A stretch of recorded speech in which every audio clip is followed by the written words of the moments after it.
Hello, how are you? Good to see you all. Are you all ready to listen to a story? Well, today I have two stories to tell. They're short, so I put in two, and I hope you find them interesting. And kindly send your comments and your ideas or names of any favorite stories you would like to hear. So let's get started. This is a story about a boy. The name of the story is Pappa's Parrot, and in Pappa's Parrot by Cynthia Ryland, a boy discovers the consequences of avoiding something that he should have done. Right? I want you to think about how the boy must feel as he learns a lesson about taking care of the most important things in life. All right. So let's see, what should I need to tell you a little more. Okay, this is the story. I hope you can see it clearly. Pappa's Parrot by Cynthia Ryland. So here we get started. Though his father was fat and merely owned a candy and nut shop, Harry Tillion liked his papa. Harry stopped liking candy and nuts when he was around 7, but in spite of this, he and Mr. Tillion had remained friends and were still friends the year Harry turned 12. For years after school, Harry had always stopped in to see his father at work. Many of Harry's friends stopped there too, to spend a few cents choosing penny candy from the giant bins or to sample Mr. Tillion's latest batch of roasted peanuts. I'm sure you can all relate to all this. Buying candies, your favorite candies, nuts. Mr. Tillion looked forward to seeing his son and his son's friends every day. He liked the company. So you must be mindful of the fact that parents always enjoy children's company, and we should keep that in mind, isn't it?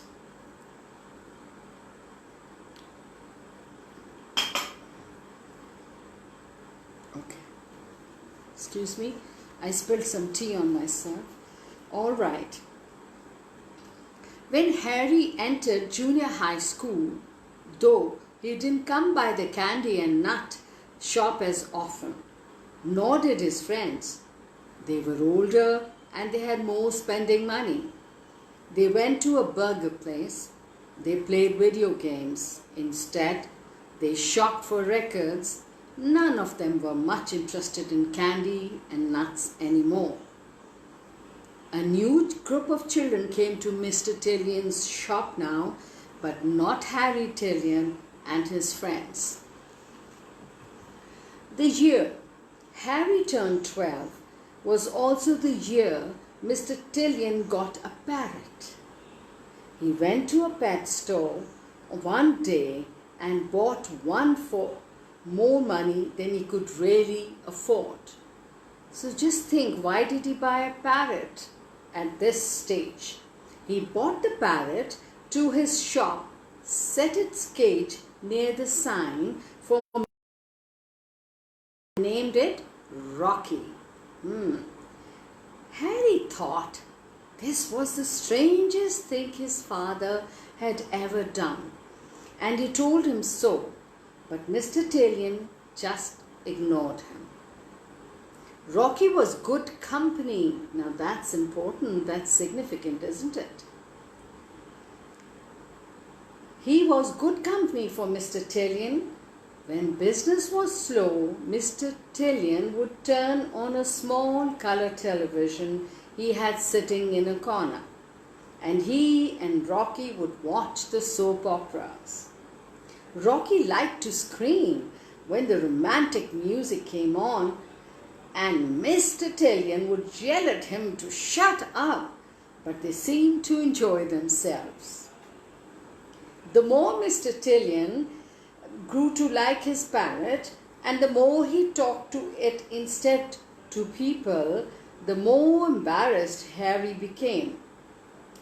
Harry would stroll past the shop on his way somewhere else, and he'd take a quick look inside to see what his dad was doing. Mr. Tillion was always talking to the bird, so Harry kept walking. At home, things were different. Harry and his father joked with each other at the dinner table as they always had. Mr. Tillion teasing Harry about his smelly socks, Harry teasing Mr. Tillion about his blubbery stomach. At home, things seemed all right. So it's all about impression on your friends and classmates. But one day, Mr. Tillion became ill. He had been at work unpacking boxes of caramels when he had grabbed his chest and fallen over on top of the candy. A customer had found him and he was surely taken to the hospital in an ambulance. Mr. Tillion couldn't leave the hospital. He lay in bed, tubes in his arms, and he worried about his shop. New shipments of candy and nuts would be arriving. Rocky would be hungry. Who would take care of things? Harry, of course, said he would. Harry told his father that he would go to the store every day after school and unpack boxes. He would sort out all the candy and nuts. He would even feed Rocky.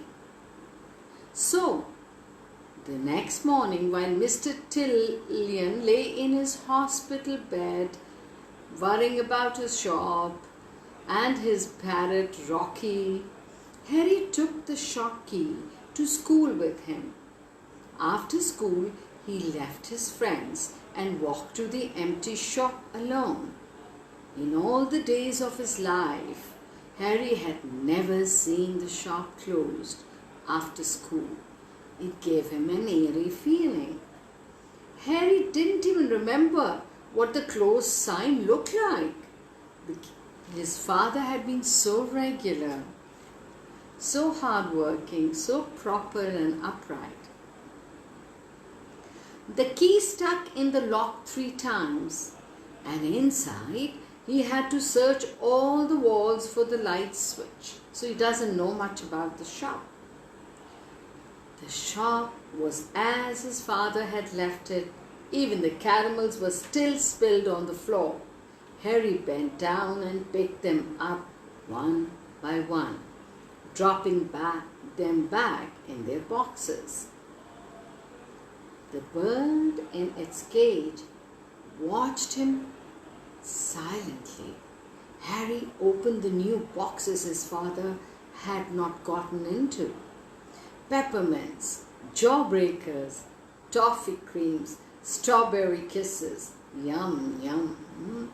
Harry travelled from bin to bin, putting the candies where they belonged.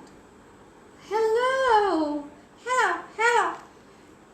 Harry jumped, spilling a box of jawbreakers. Hello, Rocky! Harry stared at the parrot. He had completely forgotten it was there. The bird had been so quiet, and Harry had been thinking only of the candy. Hello, Harry said. Hello, Rocky, answered the parrot. Harry walked slowly over to the cage, right? And he had forgotten it was there. The bird had been so quiet. The parrot's food cup was empty. Its water was dirty. The bottom of the cage was a mess. Harry carried the cage into the back room. Hello, Rocky. Is that all you can say, you dumb bird? Harry mumbled. The bird said nothing else. Harry cleaned the bottom of the cage, refill the food and water cups, and then put the cage back in its place and resumed sorting the candy. Where is Harry? Where is Harry? Harry looked up. Where is Harry? Harry stared at the parrot. Where is Harry? Chills ran down Harry's back. What could the bird mean? It was something from the Twilight Zone. Where is Harry? Harry swallowed and said, I'm here, you stupid bird. You stupid bird, said the parrot. Well, at least he's got one thing straight, thought Harry. Miss him, miss him, miss him. Where's Harry, you stupid bird? Harry stood with a handful of peppermints. What? He asked. Where's Harry? I'm here, you stupid bird, I'm here, Harry yelled. He threw the peppermints at the cage, and the bird screamed and clung to its perch. Harry sobbed. I'm here. The tears were coming. Harry leaned over the glass counter. Papa. Harry buried his face in his arms. Where's Harry? Where's Harry? Harry sighed and wiped his face on his sleeve. He watched the parrot. He understood now. Someone had been saying for a long time, Where's Harry? Miss him. Harry finished his unpacking and then swept the floor of the shop. He checked the furnace so the bird wouldn't get cold. Then he left to go visit his papa. Imagine his heart full of love and remorse for because he had not been visiting his father, and he realized how his father had missed him. Isn't that? It's such a sweet and touching story, isn't it? And did you like the story? I hope so. So I have another story now. I hope you enjoyed it.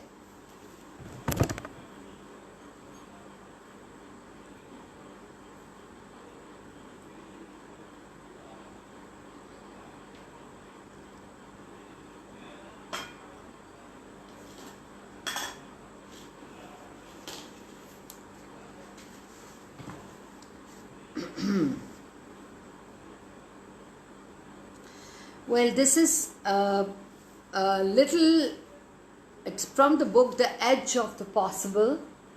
So I'll leave you a question and ask you whether the story is possible or is it imaginary.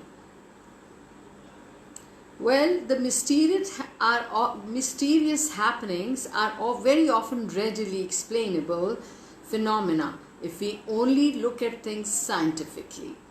Yet, in all ages and every region of the world, things happen that scientists cannot explain.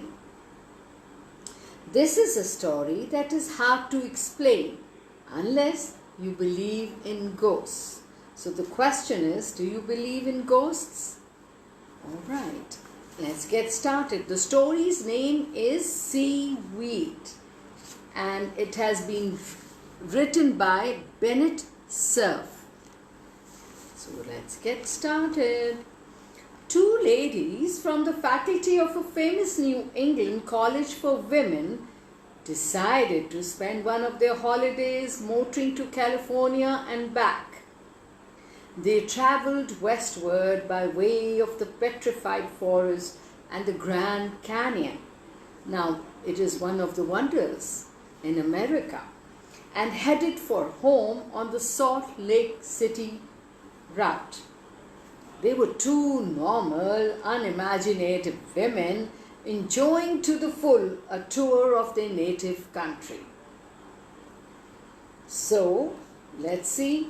Late one evening, they were driving through the flat and monotonous fields of Kansas, another state in states, intent upon reaching a hotel some 48 kilometers distant, when the car broke down. Oops! They were the kind of drivers who knew nothing whatever about engines. They had no choice but to wait for some good Samaritan to come driving along and help them. And it soon became obvious that no other car was likely to come that way until the next morning. It was then that one of the ladies noticed a two-story, unpainted farmhouse at some distance from the main road. Lucky for them. They approached it gingerly, wary of watchdogs, and knocked timidly on the front door. Ouch. Excuse me, ladies. I'm sorry about that. Yeah. A sip of tea will bring things back to normal and we get back to the story. I'm sorry for the interruption. Well, 2 interruptions today, forgive me. They approached it gingerly, like I said, wary of watchdogs, and knocked timidly on the front door. Nobody answered. The impression grew on them that the house was uninhabited. When they discovered that the door was unlocked, they entered, calling loudly, "Anybody home? Anyone? We need help!" and flashing the pocket searchlight in every corner because it was pitch dark. They found the living room and kitchen in good order, but an undisturbed layer of dust indicated that no human had been in them for days. The ladies blessed their luck and decided to spend the night in the living room. The couch was fairly comfortable and they bundled themselves up in robes, which they fetched from the car. There were dry logs in the fireplace. The ladies soon had a roaring fire going, and in the light of the flickering embers went peacefully to sleep. Quite adventurous, isn't it? I'll have to check. Okay. Some hours later, one of the ladies awoke with a distinct feeling that somebody had entered the house.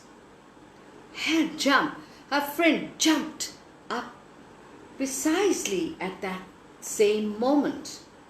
A chill seemed to run through the room, followed by the unmistakable scent of the salt sea, although the nearest coastline was over 1,600 kilometers away. Then a young man walked into the room.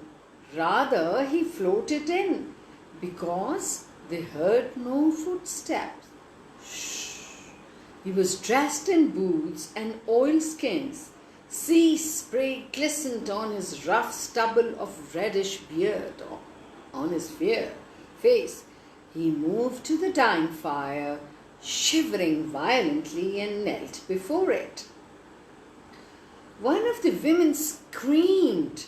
The figure turned slowly, gave a sort of mournful sigh, and slowly dissolved into nothingness. The terrified women clutched each other desperately and lay there until the morning sun poured through the dusty window panes. "I saw it. I know I did," said one of them. "Of course you did. I saw it too," the other reassured her, and then pointed dramatically to the fireplace. Before it was a small puddle of brackish water and a piece of slimy green weed. Now, can you guess what it was? Can you? The ladies made for the open air, but the bolder of the two ladies snatched up the piece of wheat before they bolted and held it gingerly at arm's length like this. When it dried, she placed it carefully in her bag. Eventually, as they were waiting for a long time, a car rattled along the highway and the driver cheerfully consented to tow the ladies to the nearest garage. While the mechanic tinkered with the engine, the ladies asked him about the deserted house some kilometers back on the same road. "Oh, that must have been the Newton place," he said with no special show of interest. "Been empty nigh on 2 years now.